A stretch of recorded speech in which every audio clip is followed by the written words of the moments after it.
Hello everybody and welcome to my OSAGE Life. If you followed the post on my channel, then you know I've been trying for 2 weeks to do a video on beadwork, on applique beadwork. So we're finally going to try to start it today. I don't know if we'll finish it today, so if all of a sudden I'm wearing a different outfit, that's probably why. Okay, so this is how I do it. So before anyone leaves any comments and says that I'm doing it wrong, this is how I do it. This is what works for me. This is the way that my family likes their beadwork to look. You know, I'd use one needle first of all because I bend needles really bad, and if I had to do two, I'd just mess up more needles faster. I also like my stuff to look pretty old. I like it, you know, to look like some of my clothes that I have. They're probably 100 years old, so I kind of aim for that. I use 3-cut beads, which are a little bit harder to work with because they're not really uniform in size, but they give a really nice shine because they're cut. I've got some stuff here to show you that I've already done. And this is a skirt that my daughter Mary and I both worked on. It's got 3-cut gold metallic beads on it, and they're kind of like the darker gold, so that they look more antique-like. And this is her pattern that she likes. It's kind of a revard thing. She likes fleur-de-lis. This one has a lot more beadwork on it. This is my daughter Sarah's pattern. And so, as you can tell, there's 3 rows of beads on everything instead of one, like on the red skirt. And so, these are a silver metallic and a gunmetal in the middle.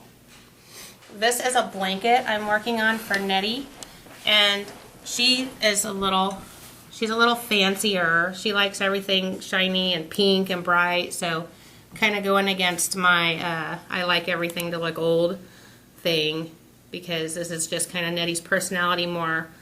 And again, there's 3 rows here. And over here is Nettie's baby skirt that we did for her, and you can see it's the same pattern. It's that 8-pointed star. The only difference is this one has lines down the middle because I did half blue and half red. And this is not really a gold bead. It looks gold, but it's silver line topaz. And these are all 3-cut beads at size 12. And this is just like a little baby shawl that we did for Nettie out of just a scrap of white broadcloth that we had that matched her skirt. And then I took sew down fringe because I think for little kids it looks better. It's thicker. And so, you know, a lot of time with little kid shawls, they look like the fringe just looks too sparse to me for my taste. So I sewed this down and then I just cut it really short, you know, so that it wouldn't drag on her. And this was kind of like a last minute. I was doing work for other people, so I was hoping I would be able to get a shawl done for her. As you can see, it's not like edged or anything, and there's only a little bit of beadwork. It's not as thick as her skirt, but she got a shawl to match anyway, so it all worked out. Okay, so the first thing that I do is I make a pattern, and all of my girls have one pattern. So they could have 10 different skirts and 10 different colors, and they might have all different colored beadwork, but it's the same pattern, so that way everybody always knows what's theirs and there's no fussing about it. So this is the pattern I drew out for Sarah. Here's a really cool pattern I drew out for Oli. This is Nettie's pattern, and this is a pattern I did for somebody else. Okay, so because I'm kind of blind and I have to wear glasses, I mean, you don't have to get a light board, but this is a light box, and it just makes it easier for me to see when I'm trying to trace the patterns. So after I've drawn their patterns out, then I just go get regular tissue paper that you can get at Hobby Lobby or wherever, and I turn my light box on and I put the tissue paper over that, and then I trace it.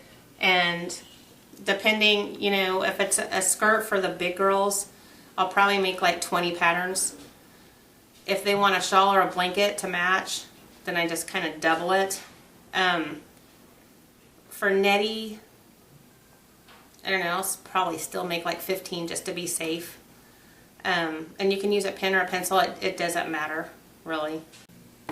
Okay, so I got this light box at Hobby Lobby, and they have probably 4 or 5 different kinds, and the prices will vary. I think this one was around $50.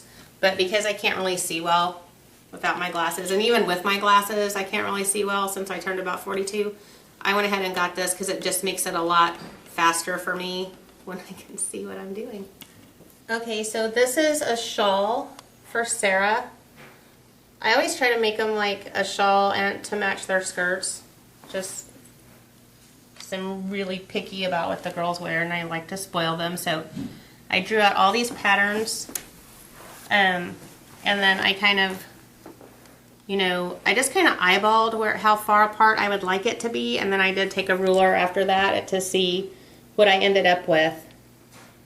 And then I just marked and pinned them all down so that I could start beading them. Okay, so these are the beads I'm going to use for Sarah's shawl, and these are really cool. They're white pearl aurora borealis, and they're 3 cut, size 12. And see, if you can see when we zoom in on it, they're not very regular in shape. So if you want to do like a rosette with like a really intricate pattern, I would not use these. But for what I use them for, again, you can see how really shiny they are. I just think they look prettier, and I think it makes this stuff look kind of older and nicer. So, and you can use bigger beads if you want. It's just kind of what your taste is and what works for you. It goes faster if you use bigger beads. So when I was growing up, I was just taught to use smaller beads. I wasn't allowed to use anything over a 13, but again, now I can't see, so I use 12s. And you'll have to, when you get needles, you'll want to get them in size 12s.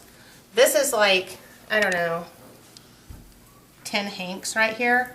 I buy my beads in bulk because I bead a lot.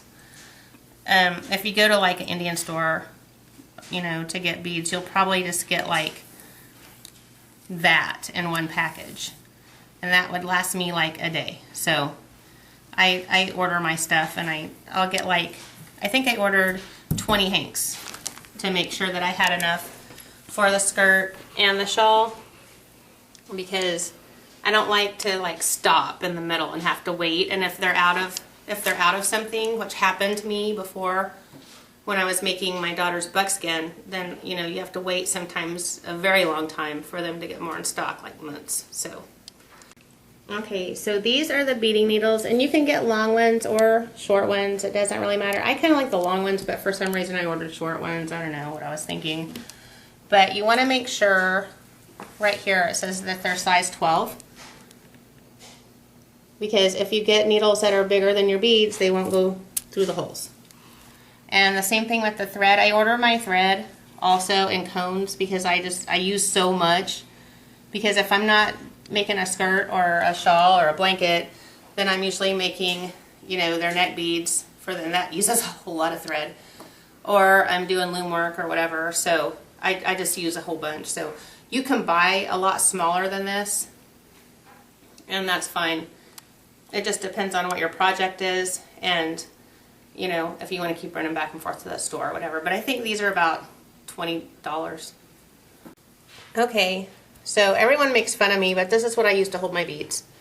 I mean, I used to have a really cool beading tray that was covered in leather and it had little compartments and all that, but I generally have more than one project started at a time. And so these work fine. I mean, it's just, you know, what your meat comes in the grocery store. Just wash it well with hot water, because it can stink if you don't. These break really easily. So the bad part is that you have to be careful if you have little kids. The good part is if they break, it's not a great big tragedy and nobody has to get upset. I usually put 1 or 2 hanks in at a time.